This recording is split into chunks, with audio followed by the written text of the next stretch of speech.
நீலவானம் இலங்கை செய்திகள். அரச கொள்கையில் பாகுபாடு கிடையாது, பிமல் ரட்நாயக்க விளக்கம். மாவீரர்களின் பெயர் பொறிக்கப்பட்ட கல்வெட்டு நல்லூரில் திறப்பு. கடற்றொழில் அமைச்சர் யாழ் போதனா வைத்தியசாலைக்கு விஜயம். பதுளையில் பஸ் விபத்து, யாழ்ப்பாண மாணவன் மரணம்.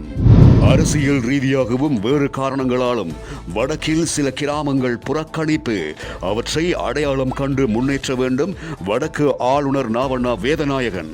தொடர்வென விரிவான செய்திகள்.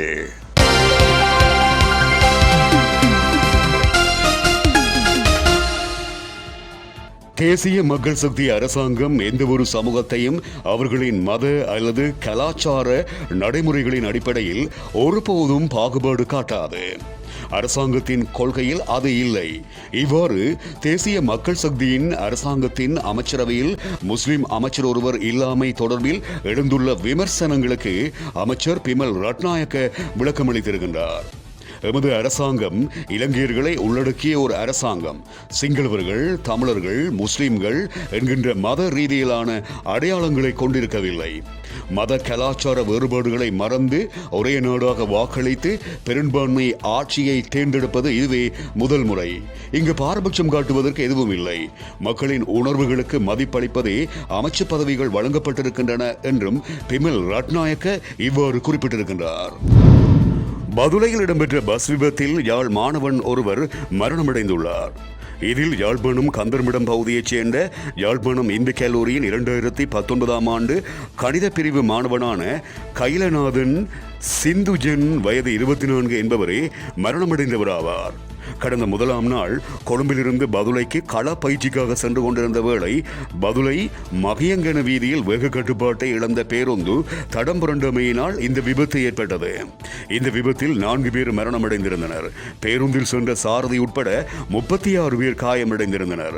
காயமடைந்தவர்கள் பதுளை வைத்தியசாலையில் சிகிச்சைக்காக அனுமதிக்கப்பட்டனர். அவர்களில் படுகாயமடைந்திருந்த 6 பேர் அதிதீவிர சிகிச்சை பிரிவில் அனுமதிக்கப்பட்டிருந்தனர். படுகாயமடைந்திருந்த சிந்துயன் கடந்த வாரம் ரத்மலானையில் அமைந்துள்ள பாதுகாப்பு பல்கலைக்கழக வைத்தியசாலையின் அதிதீவிர சிகிச்சை பிரிவுக்கு மாற்றப்பட்டார். எனினும் நேற்று அதிகாலை 5:30 மணியளவில் அவர் சிகிச்சை பலனின்றி மரணமடைந்திருக்கின்றார் என வைத்தியசாலை நிர்வாகம் குறிப்பிட்டிருக்கிறது. இவருடன் மரணமடைந்தவர்களின் எண்ணிக்கை 5ஆக உயர்வடைந்துள்ளது. வடக்கு மாகாணத்தில் சில கிராமங்கள் அரசியல் ரீதியாகவும் பல்வேறு காரணங்களுக்காகவும் புறக்கணிக்கப்படுகின்றன. அவற்றை அடையாளம் கண்டு முன்னேற்ற வேண்டும் என வடக்கு மாகாண ஆளுநர் நாகலிங்கம் வேதநாயகன் குறிப்பிட்டிருக்கின்றார். வடக்கு மாகாண மகளிர் விவகாரம், புனர்வாழ்வு அளித்தல், சமூக சேவைகள், கூட்டுறவு, உணவு வழங்கலும் விநியோகமும் மற்றும் தொழில்துறையும் தொழில் முனைவோர் மேம்பாடும் மற்றும் வர்த்தக வாணிப அமைச்சின் மீளாய்வு கூட்டம் ஆளுநர் செயலகத்தில் நடைபெற்றது. இந்த கூட்டத்தின் ஆரம்பத்தில் கருத்து தெரிவித்த போதே ஆளுநர் மேற்கண்டவாறு குறிப்பிட்டார். பெண் தலைமைத்துவ குடும்பங்கள் உள்ளிட்ட தேவையுடைய மக்களுக்கு வீடு திட்டங்கள் வழங்கும் போது அவர்களுக்கு காணி இல்லை என்பதை காரணம் காட்டி வீடுகளை வழங்காமல் விட வேண்டாம். காணிகளை அவர்களுக்கு கண்டறிவதற்குரிய ஒழுங்குகளை நாங்கள் முன்னெடுப்போம். கடந்த காலங்களைப் போன்று பனைசார் உற்பத்தி பொருட்களின் உற்பத்திகளை அதிகரிக்க வேண்டும். குறிப்பாக சில ஆலயங்களில் பின்பற்றப்படுவதை போன்று பனையோலையிலான அர்ச்சனை பெட்டிகளை ஊக்குவிக்க வேண்டும் எனவும் ஆளுநர் இவ்வாறு குறிப்பிட்டார்.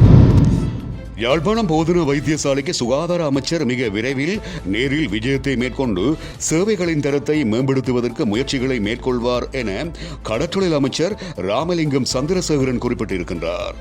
யாழ் போதனா வைத்தியசாலைக்கு விஜயத்தை மேற்கொண்ட கடற்றொழில் அமைச்சர் ராமலிங்கம் சந்திரசேகரன் வைத்தியசாலையின் சேவை நிலைமைகளை நேரில் ஆராய்ந்தார்.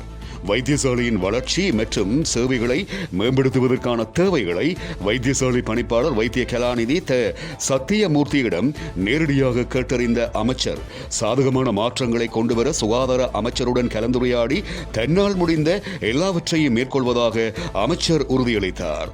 அத்துடன் சுகாதார அமைச்சர் வைத்தியர் நலிந்த ஜாதிஸ விரைவில் யாழ் போதனா வைத்தியசாலைக்கு விஜயம் செய்ய இருப்பதாகவும் இதனூடாக சேவைகளின் தரத்தை மேம்படுத்துவதற்கான மேலும் பல முயற்சிகள் மேற்கொள்ளப்படும் எனவும் யாழ் போதனா வைத்தியசாலைக்கு விஜயத்தை மேற்கொண்ட கடற்றொழில் அமைச்சர் ராமலிங்கம் சந்திரசேகரன் இவ்வாறு குறிப்பிட்டார். மாவீரர்களின் பெயர் பொறிக்கப்பட்ட கல்வெட்டு மாவீரர்களின் பெற்றோர்கள் மற்றும் முன்னாள் போராளிகளின் பங்கேற்புடன் நல்லூரில் திறந்து வைக்கப்பட்டிருக்கிறது. மாவீரர் வாரம் இடம்பெற்று வரும் நிலையில் குறித்த கல்வெட்டு நேற்று மாலை திறந்து வைக்கப்பட்டிருக்கிறது என்பதும் இங்கு குறிப்பிடத்தக்கது. இத்துடன் நீலவானத்தின் இலங்கை செய்திகள் நிறைவடைகின்றன.